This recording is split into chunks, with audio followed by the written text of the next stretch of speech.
কোনো শ্বশুর শাশুড়ি যদি তার প্রবাসী ছেলের বউকে অন্যায়ভাবে মানসিক চাপ সৃষ্টি করে বউয়ের বাবার বাড়ি চলে যেতে বাধ্য করে, কোরআন হাদিস অনুযায়ী সঠিক হবে কিনা, কিভাবে সঠিক হতে পারে? এটা জুলুম, পরিষ্কার জুলুম।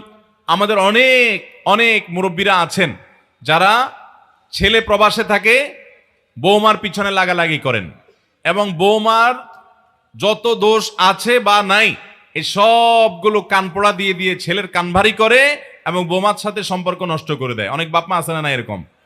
শুধু বাপমা না, অনেক কপাল পড়া ননদ দেবরও আছে, যাও আছে, তারাও এই কাজ করে। যারা এই কাজগুলো করেন ভালো করে শুনে রাখেন, এই কাজগুলো করার কারণে আপনারা প্রত্যেকে কাবিরা গুনাহ এবং মহাপাপ করার অপরাধী হচ্ছেন। আয-যুলমু যুলুমাতুন ইয়াউমাল কিয়ামা, জুলুম কিয়ামতের দিন বহুমুখী অন্ধকার হয়ে আসবে।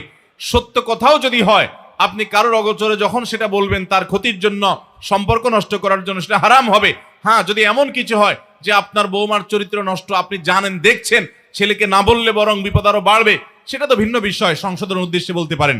এছাড়া সম্পর্ক নষ্ট করার জন্য যদি বলেন আর বৌমাকে চাপ দিয়ে যদি বাপের বাড়িতে পাঠিয়ে দেন, সন্দেহাতীতভাবে আপনি কবিরা গুনাহগার হবেন। আল্লাহ আমাদেরকে হারাম থেকে বেঁচে থাকার তৌফিক দান করুন।